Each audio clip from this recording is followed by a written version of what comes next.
What up? What up? What up? It's Ibn Webb and Webb, Quran the Sum. Another go around with this official thanks. Got Essex County all day edition. I'm doing here. Actually got a big time guest, special guest here. Shatter all kind of records at University of Seton Hall here. You want to go look it up, you'll see her name everywhere, all over the place in regards to that. Play ball professionally in high school. They got probably one of the best to ever do it in Essex County, hands down, any gender. So I'm not even going to get into that whole male, female, what have you here. Hands down, one of the best to ever do it, period. Dana Wynne. So I'm looking forward to just catching up with Dana, seeing how she's doing, what she's been up to, just let her know my appreciation for her. So we're just gonna hold tight. Can you hear me now? Yes, I can. And I can hear you. How are you? I'm good. This is Ibn. I'm good. Yourself? You know what? I am living a life. There we go. There we go. You living the life, huh? There's no other way to do that, is it? I hear you. I hear you. Are you safe? Family safe? Everybody holding up? You know what? I've been very blessed. Okay. My brother and my niece and everybody, I think they both had Okay. COVID, stuff like that. My mom passed away about 10 years ago. My father passed away about in October, but Mm-hmm. it is what it is. When it's time, it's time. Yeah, no, definitely. God bless to them and to even your family coming through it, obviously with the COVID or what have you. The one I wanted to just say thank you. I know this is totally random, me reaching out and what have you here. Just kind of a Cliff Note version as far as like what this is. Top of the year, I just like, you know what, I'm gonna just try and do something as far as just reach out to people and just just show my admiration. Just want to say thanks to some people. And it was started off just with family, what have you. Then I realized I'm a Jersey boy, Essex County in particular here, and I was just like, you know what, there was a lot of people that I truly enjoyed, just watching, reading about it, whatever the case is here. So I just just start reaching out, whether it was coach, player, or that ref, or whatever the case is. So that's how this came about. So it just snowballed into me just being fortunate to reach out to people, and folks was like, you know what, not a problem. Just kind of go down memory lane a little bit and just and just say thank you. Be honest with you. So for you to just even return, my text or direct message reaching out, I'm really appreciative of that, Dana. So I just want to say thank you. Cool. So I don't want to take too much of your time here, but basically what I just like to do is just again, where are you from? Where are you from? I'm from Jersey. We're in Jersey. Well, I went to Seton. Let's guess I get Oranges, East Orange. I went Orange, to East Orange. Okay. Went to Montclair Immaculate for a year. Mm-hmm. Then I graduated from Clifford Scott, moved on to Seton Hall University, and then I went pro for a few years. I grew up in the hood, so that's where I am. Absolutely. So you use Orange and East Orange, spent time in both towns? My father's family was from Orange. Hold on. Okay. My father's family was from the Orange area. Okay. Orange area. I'm from Orange. Okay. My father, you probably even know my father, James Bonds. He went to Orange High School. It was a legend over there with basketball stuff like that. But my mom, we was living in East Orange. Okay, cool. So where did obviously it sounds like from your dad, I don't know if anybody else in your family here, as far as just the love of sports as a kid, like where did that come in particularly? Obviously basketball. Did you play anything else? You know what? My mom was a single parent. Okay. So, I was very limited to time I had, finances that I had. My father played basketball. My mom was a color guard at Orange High School. Okay. Both my parents went to Orange High School. But my father was the basketball person. But I'm not going to lie, I probably didn't get the basketball from him. My mom supported me in every way in that area. She went every basketball game I had until I moved out of country. She running rebel. Her and some of her friends, they just traveled around the world, following me around, making money and all that kind of stuff, just trying to support. Good stuff. Now, what elementary school did you go to as far as playing? I played for the Orange Y on the Prophet Daniels for years. Right there on Main Street? Yep. Okay. Yep. and we got our butts kicked. And he wanted to, his main goal was to get us to play higher. So Okay. we all played a grade level up. And the first couple of years was rough. I remember getting our butts handed to us. I don't even think we scored 2 points. Actually, we did score two, and I had them, but Okay. we got beat 52-2. I mean, we got robbed. And Yeah. it was about a couple of years, but after that, it was a great plan. We developed some tenacity that we just didn't want to quit. And most of us from that squad, we went on for, college. We all went college somewhere. Hmm. Teresa, Keisha Anderson, a lot of us. I can't remember a lot of the names and stuff like that, but we all did some good things in school. So I thank them for that all the time. Be like, dude, I did not like getting my butt handed to me, but I Yeah. understand now the process. Nah, So absolutely. yeah, we just Absolutely. became very basketball savvy, which was good. Totally. Totally. Sometimes, I mean, again, you gotta take a butt whooping to get it. You know what I mean? So 50-2, a lot of lessons learned there. So It totally. was And you back. just took off. Absolutely. Absolutely. Then obviously, what high school, how did you end up at Immaculate? Was you gonna go somewhere else or how did you end up there? Um, Good grief, remembering names right now is hard. What's her name? McGrath. She was the coach over there, I Right. believe, and I don't want to say she recruited me, but she saw me play a couple of times. I think I played for the Monarchs AAU program, and she saw me play a couple of times and was like, and she just asked me if I would come there and play. And Amber, And I can't remember Amber Amber's last name. Andrews. Amber Amber Andrews. Andrews, she was there, Hmm. and Brady. I played youth games and stuff like that. And they asked me to come over to Montclair, and I went and loved it and had a great time and did some really good things my freshman year. And things just went a little bit awry and ended up at Hmm. Scott High School, and just built a great program there, a great name, and became a part of a great program because I think it was Kim Curry With and Kim and all of them, right? all of them. They was Marla was just doing some stuff, and I was glad to be a part of that. Now, if you back up, you mentioned the whole Immaculate thing, because you're 93, you graduated, I believe, right? And I'm 92, so I was a sophomore there while you were a freshman, and I remember you guys actually won the counties that year. I think your freshman year, you got there and just got going. So I thought that was pretty cool. And obviously the girls are already good anyway from previous years, but they never got over that hump till you got there. You Right. know, It just takes. I mean, I don't know what it was. We just had a chemistry that we built, and hmm Julie Davis and all of us. and Julie, yeah. We just built a relationship, and we just did some really good things. I mean, I think one of the things I won't never say we had the most talented team on the block, but I think we had the most cohesive team, and I think that Hmm. showed a lot of the games and stuff that we did. You know, Absolutely, absolutely. Between Julie, Andrea, Amber, I know Stacy had a bunch of people, and like I said, they just graduated. Jackie Jones, Rachel, and those ladies too. So now you leave Immaculate. I mean, how come you left Immaculate? If you don't mind me asking. um, financially, it was Okay, really fun. okay, My mom bringing me to Montclair every morning and or taking the bus, had to get up mad early and then yeah. that she had to pay. I mean, my mom had like 3 jobs trying to keep me in that school. Hmm. It just became too hard. Then I Um, could relate. I could totally relate. I just remember every month, not pretty much at the end of the month when that tuition wasn't paid. I thought it was a little sticking out the kids a little bit, but they'll bring them to the balcony to be like, "Hey, did that tuition didn't get paid this month?" right. Just kind of looking back. I mean, somehow I was able to get through, but I stayed at that balcony at the end of the month, like the tuition didn't get paid. I just thought that was a little. I kind of agree with that. Looking back, like how you put the kids in the middle of this, but so Right. I totally get it though. I totally get it. So you get over to Scott and you build something. I mean, again, was some of the ladies that you play with over there. Did you know them beforehand from playing with them?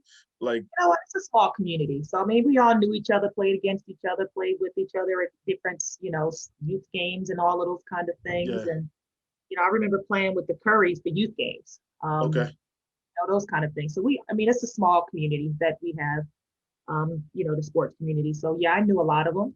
Um, hmm I didn't know what I was coming into, and they had a pretty good team before I arrived there. You know, they were, you know, handling stuff then. But, you know, like you said, we had a, you know, with Miss Coach Atkinson and Miss Davis, you know, we just built a good family. And, you know, I do remember we had a big um, challenging situation my sophomore year. I think Sherry, she passed away in a fire. And Wow. that just brought us together big time, you know, and we just dedicated the season to her and ran with it. And I think we went to like, you know, way far in states. I think that might have been the year we lost to Tamika Dixon. Mm-hmm. Tamika Out of Dixon, Linden, right. Linden, you know, in the championship game states. I don't remember exactly, or Mendham. It was something along those lines. Mm-hmm. All of that stuff gets mined together right now. Yeah, I know, blur, it's a blur. Yeah, Uh, so I know, but you guys just go on a nice run though, whether it was obviously, you know, you won the counties the rest of your time in school. You won the next, every year you won the counties while you was in school. that I, sounds about right. Yeah, I think so. we went to you know, when we played against like Linden and for some reason Mendham stands out. So I think Okay, we yeah, lost. they were good too, right. Now So you have a heck of a high school career, like very, you know, decorated. So you gotta make some choices as far as college. Was it no doubt you was going to Seton Hall? Was there any or anywhere else you was considering? you know, I mean, I had some pretty decent schools looking at me, and my top five was University of Texas, San Diego State, Ohio State, Seton Hall, and Hmm. SDSU. That is San Diego State University. Who's the fifth one? Oh, University of Texas. You know, I was looking at them pretty hard. Seton Hall just won because I mean, I was a hometown girl. You know, my mom, Yeah. you know, my mom would support me wherever I would have gone, and she probably would have moved there like she did when I became a pro. Hmm. You know, but I wanted to stay home. I ended up staying home.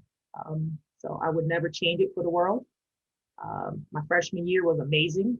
My sophomore year was pretty cool.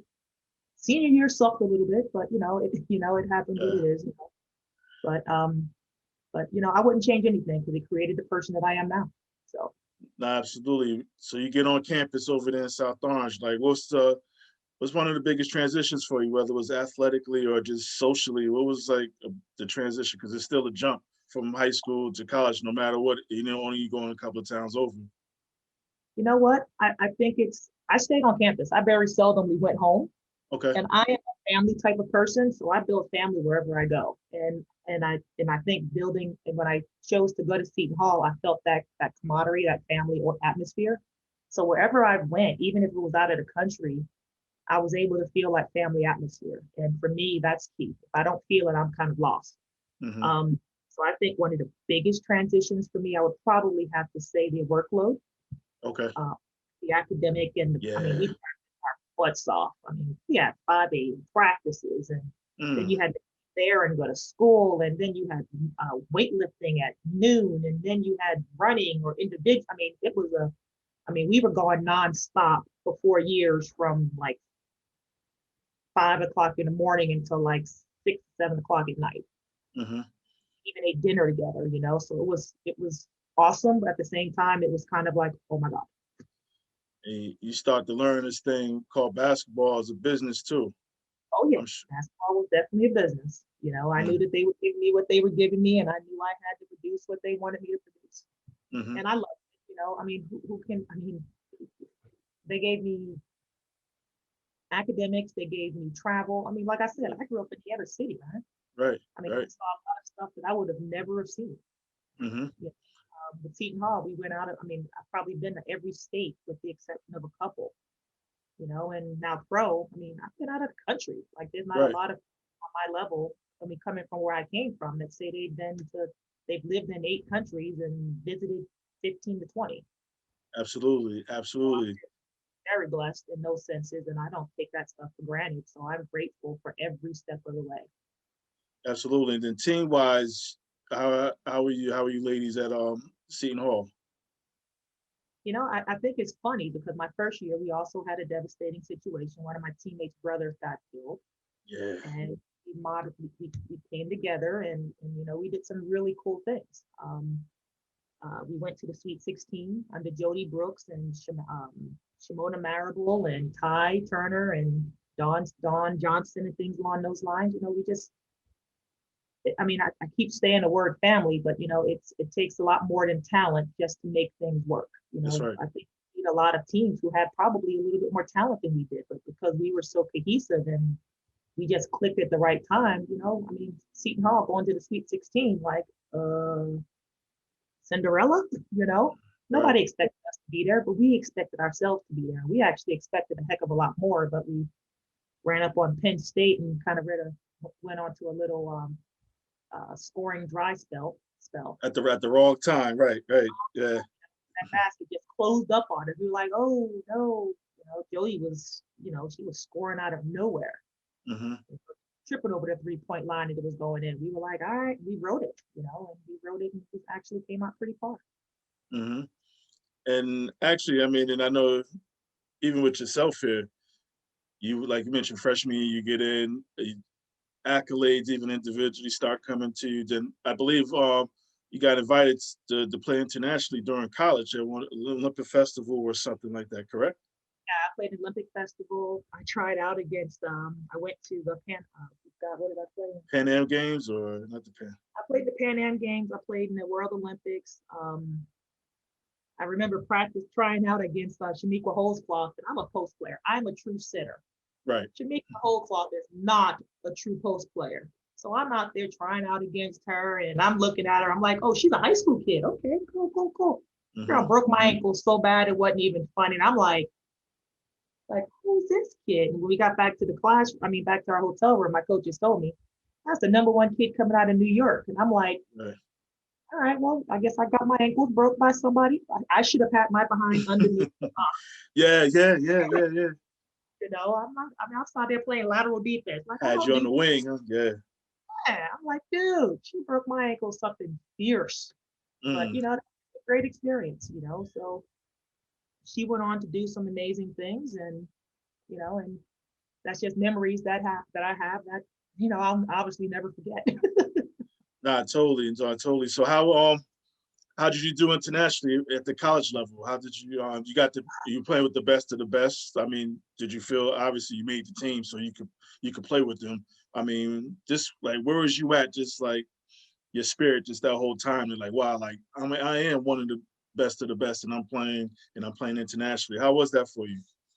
You know what? I came home with a bronze medal and I believe a gold medal for the Okay. World Cup. It's just experiences that I can't explain. I'm out here practicing against, some of the best players in the world, with Lisa Leslie and Dawn Staley and Ruthie Bolton and stuff like that. I mean, I'm practicing against these cats, and that's just a great experience. I mean, my dream was to play in the Olympics, but I got to play against them. I got to practice with them. I was their practice player, so I could take pride and honor in the fact that I had that opportunity. And just being able to go to those games and things along those lines.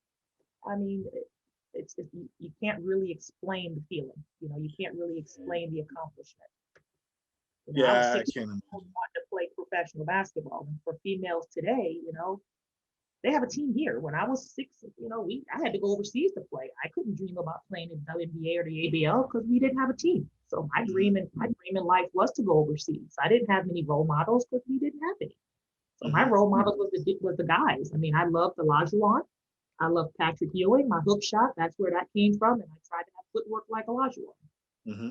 I mean, where the girls' game has gone to now, I think it still has to grow a lot more. But I think our young ladies have a great role models, great examples that they can follow, and just have just a path to follow. I think it's awesome that I was part of paving the way for what these young ladies have. That's right. And absolutely, and I think just even back at school, whether it's internationally or even at Seton Hall here, I mean, your career starts coming to an end. But just looking back, like if I was to go, anybody's to go to the record books, your name's all over the place. As far as from scoring top 3 or 4 and scoring top rebound ever in Seton Hall history, et cetera, et cetera. So you mentioned the pros. So well, opportunities obviously, unfortunately, they were limited at that time. But what was you thinking upon graduating? What was you thinking you was going to do? First year out, when I graduated, I got drafted into the ABL. So my first year was when they graduated. Mm-hmm. I'm so sorry, when I graduated. So I went right into the ABL. I played for the Colorado Explosion. I got drafted first round, but second pick because they had a Second second pick. round draft pick. Mm-hmm. And I had to learn because, at Seton Hall in high school, I was a scoring starter. I was not a role player. I was one of the players. When I went to Colorado, I had to learn a few different things because one, in the pros, I wasn't very tall, you know. Mm-hmm. Um, so I had to learn how to do a couple of different things. I remember I first practiced at Colorado. Debbie Black, she was about 5'3" Tasmanian devil because she was Mm-hmm. fast as God only knows what. I practiced this summer, all this little dribble drop. So I would Okay. dribble 3 times and do a drop step and then go up. She stole it from me the first 3 times. I'm like, okay, that's not good. So I had to realize I had to do a couple of different things. So I went from being a 20 and 20 to being a role player, Yeah. which took a big difference. I mean, I was grateful to still be a professional athlete. I mean, that doesn't Mm-hmm. take that away, That's right. but I had to learn how to fill that role, how to help my team. Because usually my goal was to be a scorer, to get a rebound. So I had to learn how to give Tari Phillips a break, how to, fill in that spot, how to play defense. I'm not saying I didn't play defense in high school, but I ain't gonna lie, that wasn't my strength, Okay. you know. So in college, when I became a professional, I had to really learn and, master those positions because that's what I was expected to do. And that took a process, to go from being one of the star players to being a role player. But I was grateful to be there. So I went from Colorado. I played for Colorado for 2 years. Okay. I became a starter my second year and was doing some really good things. That was the year that Sylvia Crawley won the dunk contest with the blind dunk, which she split her legs open and stuff like that.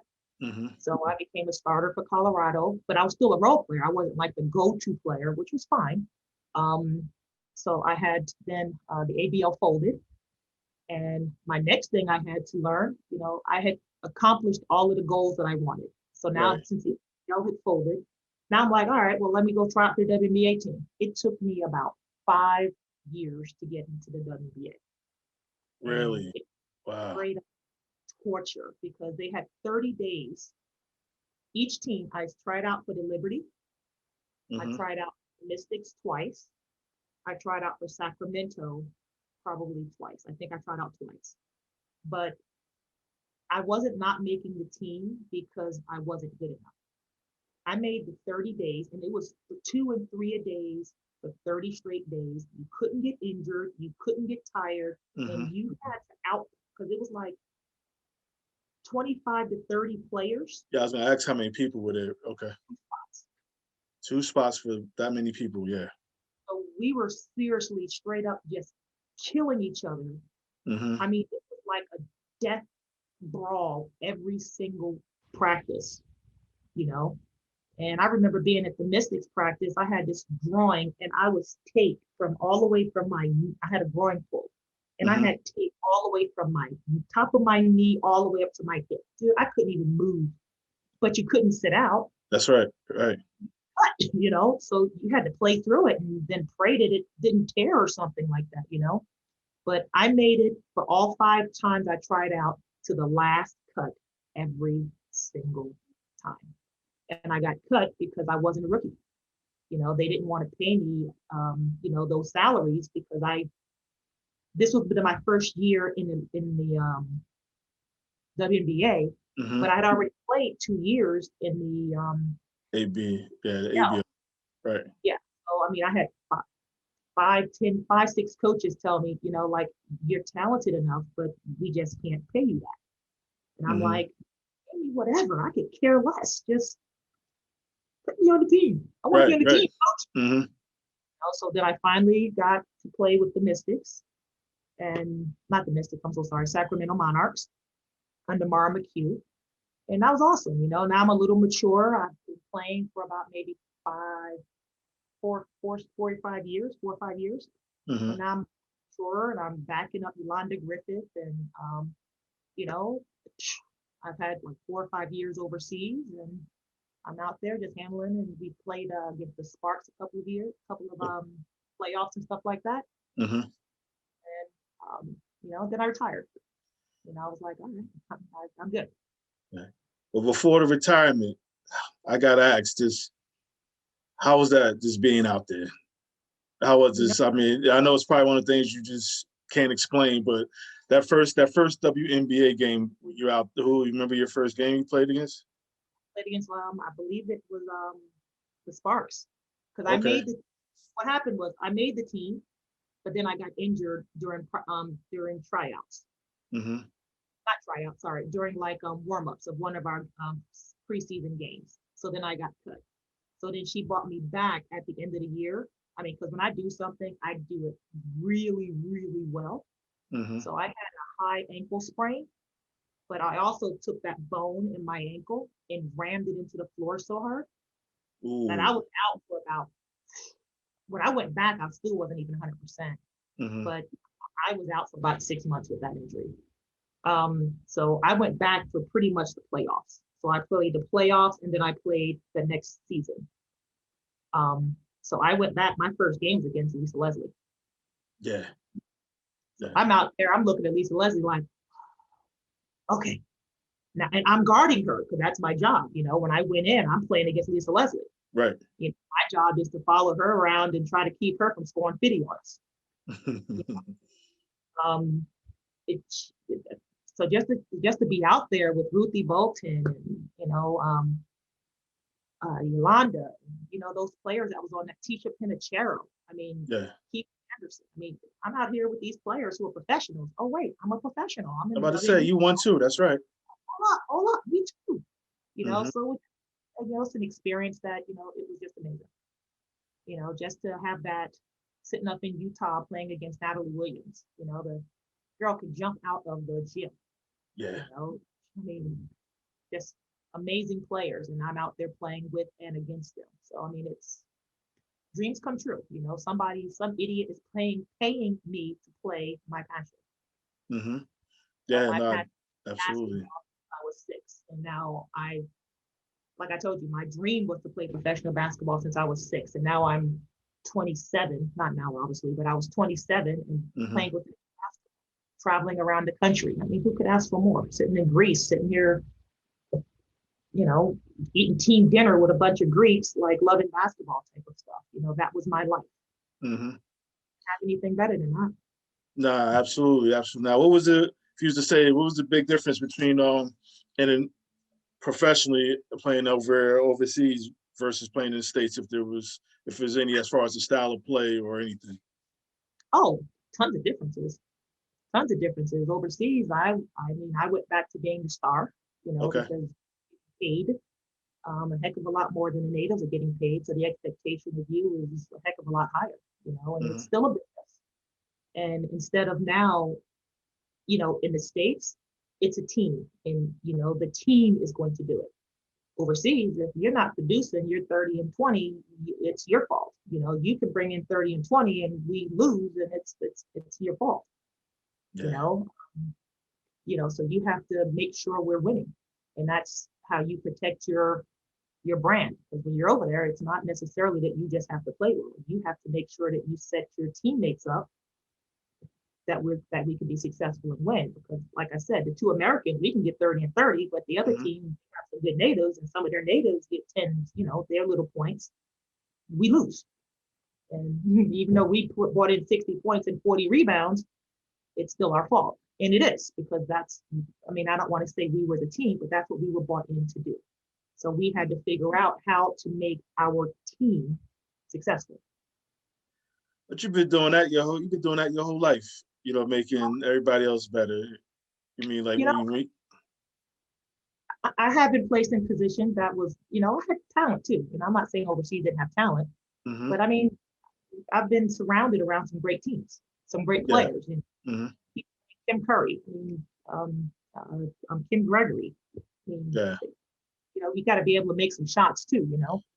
Right. It is a matter of making sure that you put your teammates in the best position. You have to know, like in the States, I didn't have to know everybody as a post player, Mm-hmm. because as a team, we just bring that in and funnel it in. But as the American overseas, I had to know how to set each one of my teammates up to be successful. Oh, I can't pass her the ball out there because she can't really shoot out there.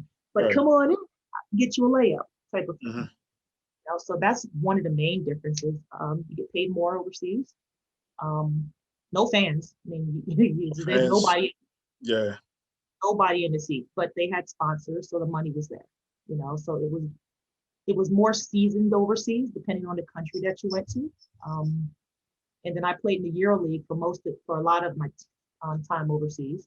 Okay. So that was awesome because I got to travel to a lot of different countries. I mean, I would have never, I don't think it was on my bucket list to go to Austria, but I've been to Austria, you know. Lived in Israel, lived in Turkey, lived in Portugal, lived in Korea. Like I said, inner city cat going to these kind of places. Yeah. I've been trying back to Greece and I ain't been there yet. Nah, I got a feeling you're gonna get back there because you're talking it up. So yeah, you're definitely gonna get back there. So yeah, I heard it's beautiful. Yeah. Now I know obviously you talk about retiring. So did you even have any plans about post-retirement? I mean, or it just snuck up on you like, now I gotta do something else with my life? You know what? That's why I do what I do now, because I didn't have any plans. I Okay. went to college for basketball. I did get a degree. I'm not saying that I was pushed through as an athlete because my mama wouldn't have allowed that. So I That's did right. get it. I did earn my degree. But, I was an advertising art major. I'm not creative. I don't have a creative bone in my body and I can't draw. So, I mean, and I look back on it now like, what in God's name did you go into advertising art for? So that did set me back a bit. But now I have my master's degree in special education, and I am a teacher in an inner city school system that's challenging but super rewarding. I'm a part of a family at my school. That's just how it's been created because that's what I seek. I seek that family atmosphere wherever I go because I do believe that is important. Oh, totally.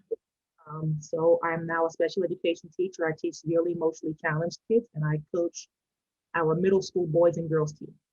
And the reason I said that is because I now try to tell them the things that I didn't have. Because if I could do it over again, that is one thing I would do different. I would definitely go, sit down. What do I want to do after basketball? Because I'm 46 years old right now, and I'm like, wait a minute, I'm not going to be 90 and a king. I thought I'd play basketball forever, and I seriously thought that. But now I get up and my knees are like, that ain't gonna happen. Getting up off of the floor is becoming a challenge. It's kind of like, okay, well, maybe I won't be able to play basketball for the rest of my life. Yeah. So I mean, just that emotional life part of it. I didn't have anyone in my ear telling me those things. So I'm coaching right now, trying to get back and teach inner city kids the same thing. Like, dude, you can have this dream also, but you got to work for it. This generation, they don't want to work for it. Yeah, they're different. They're different. Yes, very different. I tell them all the time, I did speaking engagements for a long time, and I'm like, I want to be a basketball player. Are you working out? No. Okay, honey, you're in middle school. You need to be engaged on an AEU program or something, getting ready for it, taking care of your body, running, working out or something along those lines. You need to have good grades. That's an insult to me. You're sitting there thinking that you could accomplish and do what I did, and you don't have the grades. You have to have the grades. You have to have the grade. You have to have the work ethic. And people aren't going to just say, here, you can have this. People try to stop you from doing what you can do. You're not going to do that. You're not tall enough, or women don't do that, or those kind of things. You got to play above all of that stuff. But if you don't have it here and here, it's not going to. You're not going to accomplish your goals. So I mean, that's why I coach and come home every night at like 8 o'clock during the basketball season. My phone is always on because, like I said, I work in the inner city, and just a lot of kids who have a lot of troubles. Yeah. Gang But stories. no, go ahead. I know even with the coaching, I know you're coaching now, but it kind of step back though. You started coaching in Jersey. Was Nutley your first gig, or you coached somewhere else? Was it Nutley? Yes, I coached at Nutley High School, but I Okay. coached at Seton University for 4 years first. You did, Um, okay. All first, and I just, I loved it. I loved coaching at my alma mater, but I just felt like I wanted to catch the kids before that level. Got you. I just wanted to get them before they got to college, because I don't have to say when you get to college, it's kind of too late to mold. But I just understood the need for the kids to get that emotional and that, that knowledge side of it, Hmm. to, especially inner city kids. And, just helping those younger high school kids understand what they needed to do to become accomplish their goals. And not just with sports. I mean, you need that same work ethic to be a doctor. You need that same work That's ethic right. to be a business person. That's right. You know, whatever it is you want to do in life, you have to fight for it. These kids think it's going to fall in their lap. Hmm. Besides, I know obviously coaching and definitely trying to teach them both on the court and off the court skills. But with coaching, what's your coaching style like? What do you like on the bench here? You know what? I still like the true post player. I Okay. still live with the true post player. Pass it around, run the court if you can. You got to speed the game up with some trapping and full court pressure, because most of the teams I've had haven't had a ton of height. Okay. I coach inner city, a lot of shorties. I'm not sure why I can't get any height, but I don't have a lot of height, so we got to rip and run and Okay. just try to avoid the living bejesus out of peeps. I had a couple of really, really good girls teams. Our boys is struggling a little bit because it's kind of hard to get around that height without. It's kind of hard to get around without having any height. I mean, my kids are smaller, Hmm. but I had a couple of good girls teams. We went to states my first year, won states. Out Okay. here, it's four sections, so we won Group B, Group Okay. Two, or whatever, of states my second year coaching. And two of those kids, which is my goal, are now going to college. Good You stuff. know, they reached back to me. She took a college position, a little bit of money over at CSN, and one of my other kids is going. I think it's in Utah, Hmm. going into Utah. So I'm just getting to that point in my career where the kids are calling me back saying, "Yo, miss, going to college," type of stuff, which is the most rewarding thing there is. Yeah, that goes beyond the X's and O's, as far as just to hear that, to hear the excitement in their voice and things you probably even instilled in them, and to get that call about going to college or there's something in their life that they've done. You know what I mean? I'm sure that definitely is beyond the X's and O's. I mean, you want to win because you're a competitor, but but that's great. That's The totally great. area that kids are coming from, I mean, our goal in life, I try to take them to California. They have to see the outside of that area That's right. that they live in, to have dreams. I mean, I think one of my most devastating situations was I was doing speaking engagements, and it was this I think it's like a fifth grader or a sixth grader. I don't remember exact age, but I was talking about, what are your goals in life? What do you want to do? And there's nothing whatsoever wrong with working like a Walmart. Nothing. Hmm. That's your dream as a middle schooler or an elementary school kid. We have to broaden the horizons. We have That's to right. introduce different things, and like I said, I can't stress enough, because I'm not sure who's listening. I do not think there's anything whatsoever wrong with working at a store like that, but Hmm. it can't be your dream in life as a middle schooler. Like, I remember when I was growing up, dude, we had this conversation. What do you want to do when you grow up? I'm going to be the president. I'm going to be a doctor. I'm going to be a lawyer. But this kid's dream was to work at Walmart. And I'm like, why is that? It's because they haven't seen much else. Seen right. That's right. So my goal in life right now is to show them different things. So I take even my class that I work with. I work with severely emotionally challenged kids, and I try to take them on field trips. I try to take them outside of their little surroundings. Hmm. You'd amazed how many of them have no clue what's 5 minutes away. Yeah, no, you're right. And it's interesting. You just say 5 minutes. They Mhm. totally don't know. Yeah, totally don't know. And I know, now how far are you? I know the part of Nevada are you from California? How far am I from Cal, Eastman? Yes. I am about 4.5 hours from Carlsbad. Okay. Okay. Carlsbad. Okay. And that's cool that you said you take people out there. And I'm sure just in your travels and the people you met in your life, you have the resources, or at least, as far as least help you a little bit along the way here, and let these kids experience something more than, getting beyond their block here, as far as just, being able to see it's a lot more outside of your block here. Absolutely.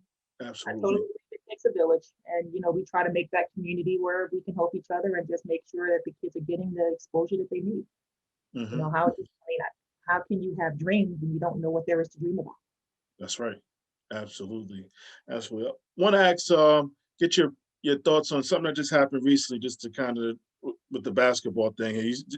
You see that nonsense they had as far as with the weight room this as far as the men's during the tournament, NCAA tournament, they had a situation where it became newsworthy, where they had this women didn't have either the amenities like the men had. And I know if you dealt with that your whole career, I'm sure. Like, when the hell this is going to change and get equal? Everything's going to be equal here, like from the weight room to everything else here. Like, just what do you think about all that stuff? You know what? We've been fighting for equality for years. You Yeah. know, and I'm not going to say we've arrived because we still have a lot of growing to do with our business, with our women's sports and stuff like that. Even with, I'd like to even take it outside of basketball. Let's just talk about women's soccer. Our women's soccer team is doggone phenomenal, and they're still not Mhm. equal to the men. And I think that's Right. ridiculous. Kind of hard with basketball because with basketball, I have a ton of male friends who will watch the game on TV. They will watch it on TV. They will talk about it. They will support it, but not a lot of them go to the games. So it's kind of hard. I don't know how to get that support coming. You Okay. know, with with bringing with the people coming. Filling up the seats. LA. They were one of the best teams in the WNBA, and they couldn't fill up the Staples Center. You know what I'm saying? That's something with that has to change. Yes. And with the inequality with stuff, with the whole COVID setup, the men being at Disneyland and the women being at some little rinky dink Yeah, campus prep school. Yeah, prep school. prep school Right. or whatever. Right. That's the stuff we've been dealing with forever. Hmm. Um, how does it change? You know what? I don't know. I Yeah. really don't know. Um, do I want women's basketball to become like men's basketball? No. I like the intimacy of the sport. I like how it's not entertainment. I do believe women's basketball is still basketball. That's right. Um, I do watch men's basketball sometimes, but I prefer to watch college because I like plays. I like, setting screens and watching the play unfold. I think that's kind of lost a little bit with the NBA. But as far as the inequality, I really have no clue. I mean, even at schools, just and I think Seton Hall tried to do a decent job with, creating that equality amongst the teams, Okay. but it's hard, it's hard, because that's not the environment, that's not the society that we live in. There's still a whole bunch of people who think that, women should be playing sports or, it's not equal. But, you Mhm. got a bunch of women out there fighting for it is equal. And, we're out there just as hard and fighting as hard as everybody else, as the guys. No, absolutely, and thank you for even answering that. I was going to ask you, Marie, but I have a 7-year-old who's, I think, smarter than me at this age.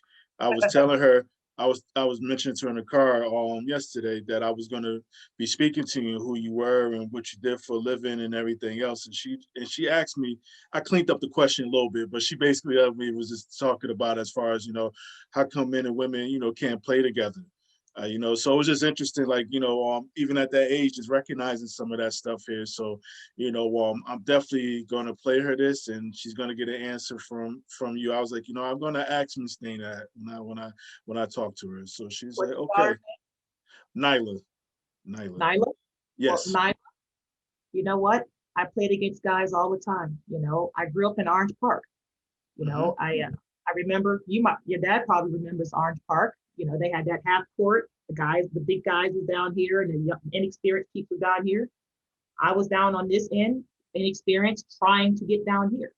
And then, I, those brothers at Orange Park is why I Right. probably led the nation in rebounding because They didn't give me anything, but we can play with the guys, and we should play with the guys, even if everybody don't think we can and should, but we have to work hard, and Absolutely. it's, just have to step your game up and get prepared and work hard.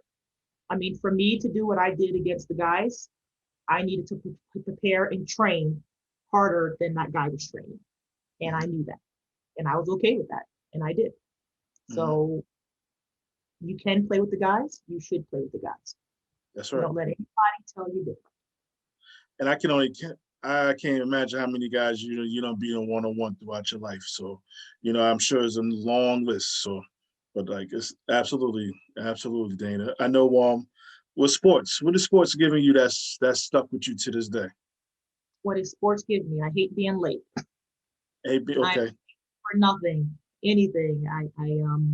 I'm late and 15 minutes early. You know what I'm saying? Hmm. I It's given me a work ethic. I being a teacher, I've come into an environment at a very late age. I'm having to persevere a bunch of things. Um, it's given me the ability that, like I said earlier, that I've traveled countries. I've gotten the opportunity to learn a lot of different cultures.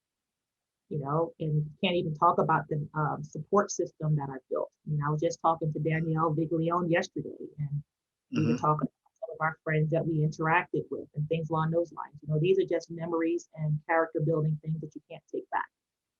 Um, so you just have to live your dream and just live it to the best that you can and take it where it goes.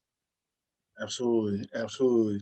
And again, I want to say just thanks for the time here. Before I let you go, I know I can't say I'm gonna let you go because you could just end the call and say that's it. But before you graciously enough leave, I was gonna. I had this thing. I just like to put people on the spot with some direct questions and have a little fun.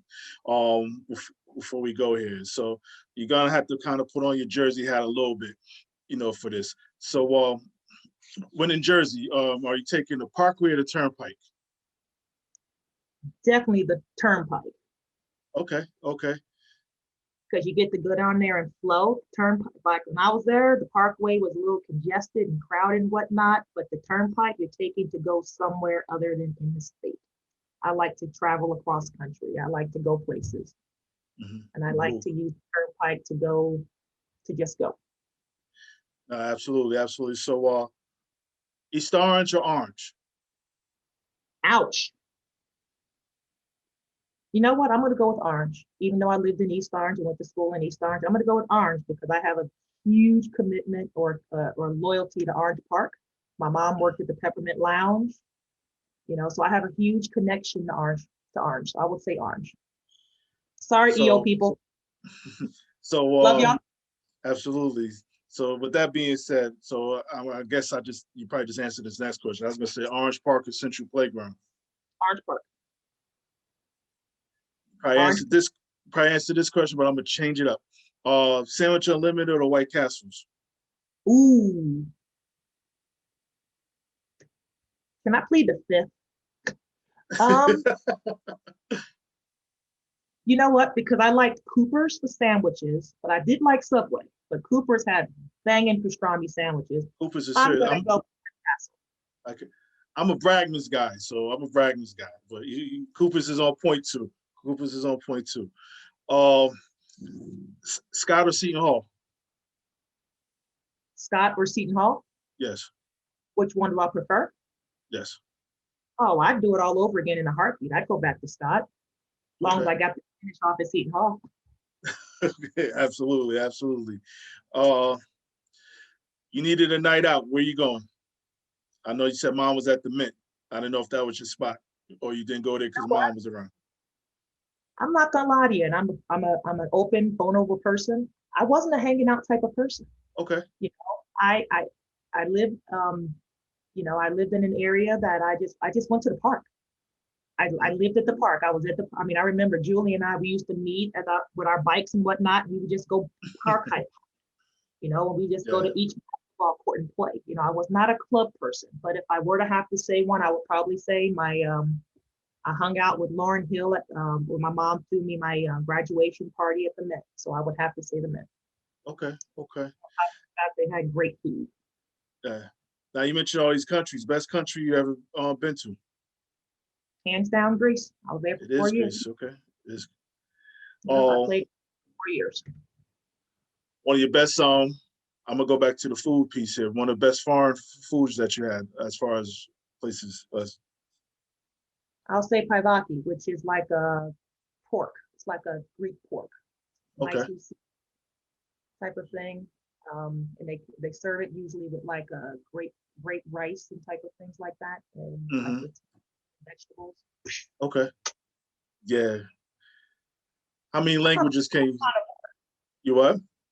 carnivore, so Okay. I was in Israel with the food. I pretty much just ate cornflakes and frosted flakes and what are those things? Crepes.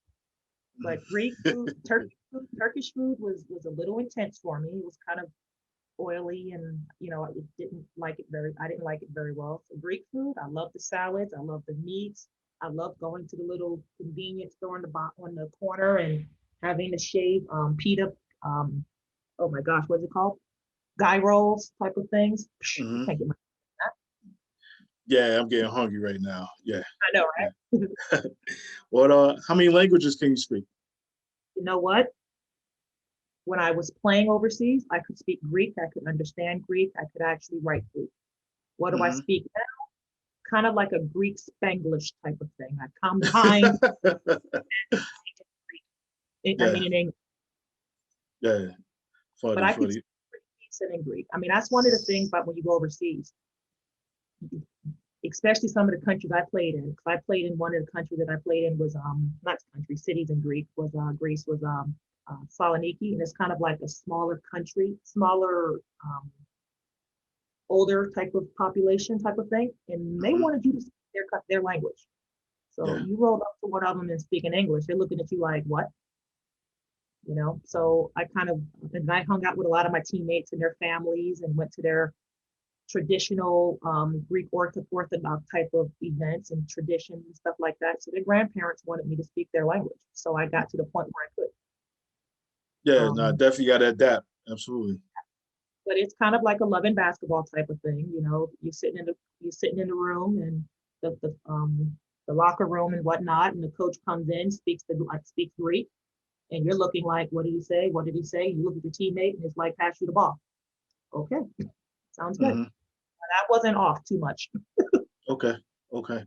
Good. Cool. Oh, here's one for you.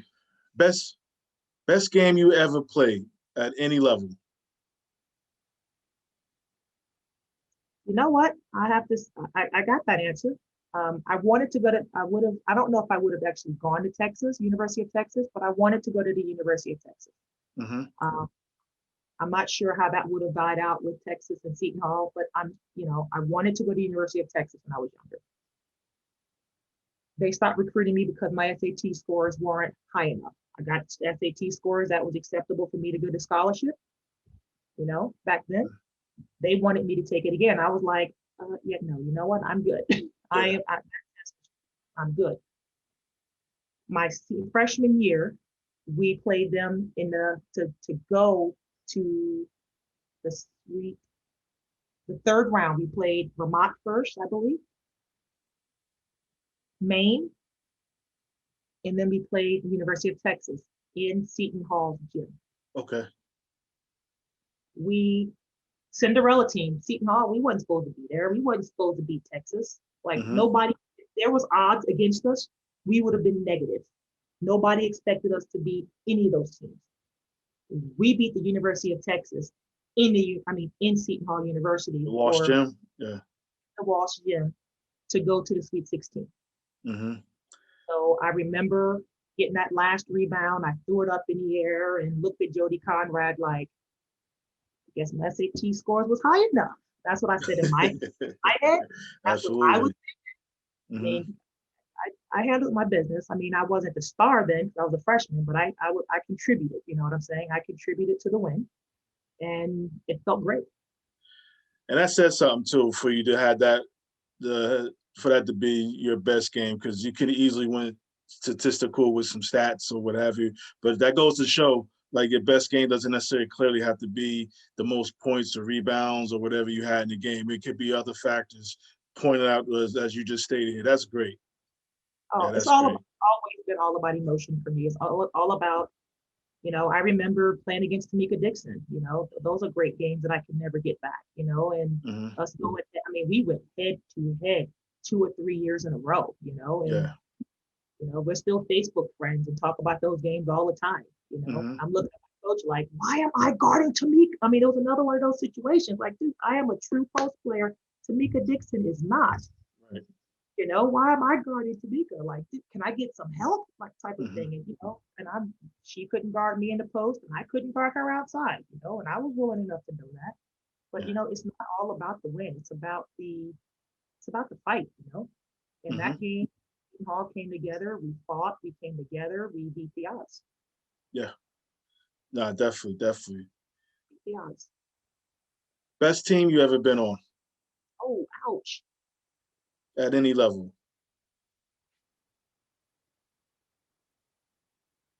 All right. Can I give you two? Go ahead. Yeah, All that's right. fine. I would have to say Scott and Seton Okay. Hall. Any, I know things are foggy. You don't remember which particular teams they were. They just, but just Scott and Seton Hall. Scott was my sophomore year when we had Marla Turner, Curry. I mean, I usually, for some reason, I always came in the end because I was younger than most of Okay. them. Okay. So I played a couple of years with them, and then everybody left me. Hmm. That was the same thing at Seton Hall. So my sophomore year I mean, Immaculate was great too. I mean, that's how it's kind of hard. And I could also say some of my AAU teams. I mean, each team for something different. Yeah. Yeah. Um, but I would have to say my sophomore year because we just did great things. I loved how we came together and represented our team and just the camaraderie and the family atmosphere that we produced, and we did well. And probably the same thing for my freshman year. My freshman year, I didn't mention this, but I got injured my freshman year. I had a stress fracture in my foot, so I missed like the first 6 weeks of season Hmm. and came out, practiced my tail off, had to work for it. Nobody expected me to. Everybody wanted me to redshirt. I'm like, I don't want a redshirt. This is my freshman year. Hmm. Right. I want to play with Jody Brooks. I want to play with these seniors. This is why I came. I want to play with them. So I worked my tail off and ended up doing some great things. We went to the Sweet 16. I got Rookie of the Year. We beat UConn. I mean, those are not things you could ever get back, and it has nothing to do with winning. We just had a lot of fun on the court and off. And it's interesting you mentioned UConn. I live in Connecticut, so I've been here since high school. So obviously, how you know how crazy they are as far as and you was at Seton Hall just when they got going, probably around the time when they got going. So probably with Rebecca and all of them, right? Yeah, You know, Rebecca Lobo and Carol Walters, Jen Rosati, and those guys. yeah. We went head to head every darn game. I mean, Hmm. our goal. We only beat them once in my 4 years of playing at Seton Hall, but we wanted them to remember when they played us. And our Absolutely. team, I mean, they probably had better teams than we had because we, went on 52-0 runs and stuff like that. But not saying anything about me, but my goal in life was to make them remember my name. That's right. I That's wanted right. them to remember that I was on the court. And I had a few conversations with Gino Armarema, and he was just like, Kara Walters, 6'7". How are you getting boards against her? Because I want the ball. It's who wanted more when it's all said and done. Right. I wanted the ball. Now I Hmm. wish we could come out with wins and victories, but I'm proud to say that I hold. That created who I was. I could have gone to UConn, but I didn't want to go sit behind Kara Walters and Rebecca Lobo. Hmm. You know, I wanted to, I wanted to create my own destiny, and I did at Seton Hall, and I was fortunate enough to have some Big East records that I still hold, and I don't think anybody's going to touch those either because the game is different now. Yeah. You got post players out shooting threes. If I took a 3-point shot, we were either up by 50, or it better had have gone in, or I was coming out. You're gonna have to take a seat, right? Like now, these post players are coming down, shooting threes, crossing people over. It's a different game. Hmm. My job was literally, if you didn't hit me, I was probably going to miss a wide open layup. So Yeah. I like contact. I wanted contact. These kids are different. So it's a different style of game. So Definitely, definitely. Here's someone who should have made it, whether it's college or pro. Someone who should have made it. you know, I was super proud of Kim Curry going to Princeton. Mm-hmm. I think Kim Curry could have, and that was Kim Curry's goal. Kim Curry's dream was to play in Princeton. So that's where Mm-hmm. she wanted to go. She was academic oriented. I handled my business academically, but I was not academically oriented. Mm-hmm. Two type of people, but I think Kim Curry could have made it. I mean, there's a lot of people who could have made it. It's just a matter of how they were set up, you know. And it's yeah, and it's interesting you mentioned Kim because I reached out to Kim when I first started getting a hold of, you know, folks from around the way or what have you. There, so I'm gonna tell her I did speak with you and tell her get her butt up on here so we could talk. So, but yeah, I did reach out. We spoke. I mean, she's like she's trying to play shy on me here, but I'm gonna get her. I'm gonna get her. Yeah, we all came together after my mom died. My mom died. They were all there and supporting him. I Mm-hmm. think they all came to a funeral and whatnot. I mean, it sucks that that's something that brings everybody together, but death. Mm-hmm. Mom was a team mom for a lot of my teams. You know, Yeah, like I said, I went to Colorado. My mom, she moved to Colorado and got a job.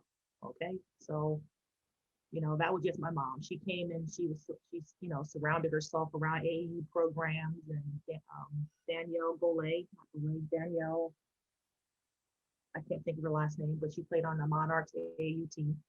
And her and her mom, my mom and her mom, they traveled our teams around the country, because we played for the Monarchs and we handled our business. We went far and did some stuff. So mm-hmm. they are on the back of the cars and just following us around. We flew, they drove, but they were there. That's right. That's right. One of the things I preach now, like parents and stuff. Some of my conversations with the parents.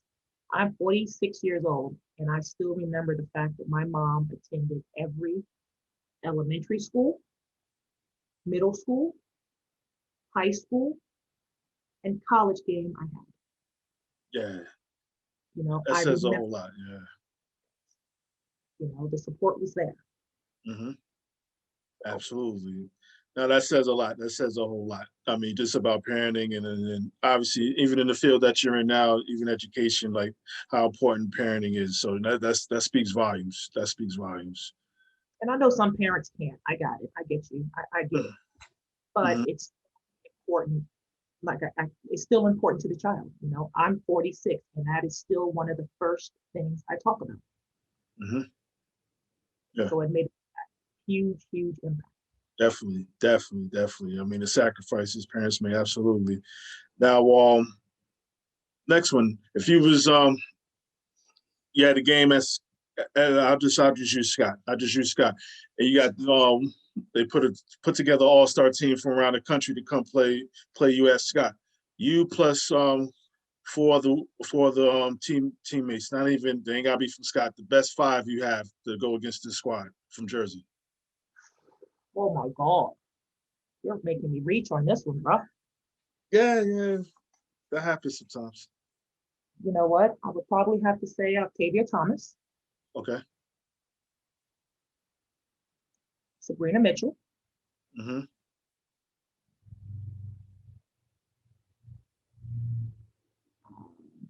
So I got a point guard. Octavia is like a 3. I'm sure I'm missing people. I'm sure I'm leaving people out. That's part of the fun. I mean, unfortunately, some folks will get left out. No hard feelings. I would definitely have, I forgot the main important one, Tracy Sims. Tracy Sims, okay. So that's my 1, my 2, 3, and I would have to say Kim Curry and myself. Absolutely. Do y'all win? Heck yeah. I just wanted to make sure you're still that competitive. Absolutely. Okay. Oh, absolutely. Wait a minute. I left out Tamika Dixon. How am I going to leave out Tamika? All right. I mean, she might be upset, but hey, she'll be a 6-man on this one. 6-1, yeah, 6-man on this one. I can live with that, but yeah, sure. Because I forgot. yeah, she'll get you on this one. actually two questions, and I'll leave you alone. What's the best part about being Dana Wynne? I would have to say my faith. I live by conviction, not by Mhm. emotion. Okay. And the same Dana Wynne that you're talking about, what would she tell that 18, 17, 18-year-old senior Dana Wynne? What advice would you give her?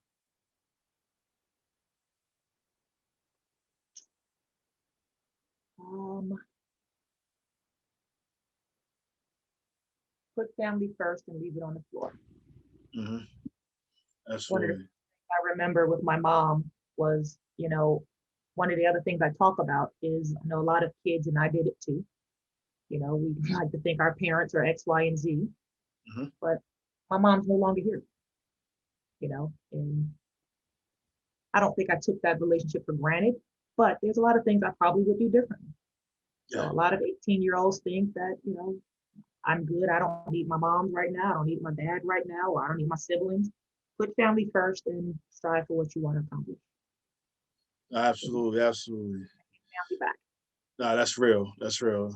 Dana, I know, like I said, I appreciate you just taking time out, but just so you know, I just remember, like I said, I was in 10th grade when you came into Immaculate ninth grade here, and obviously the team was good. And I said this earlier, but you just came in and we just knew it was different, and obviously it showed just by, what happened as far as the team success. But you're probably, and I didn't ask this question because, but you're probably one of the most decorated people in New Jersey, let alone, I'm not even gonna say Essex County in New Jersey, as far as, and I don't play the sex game, male or female, period, period.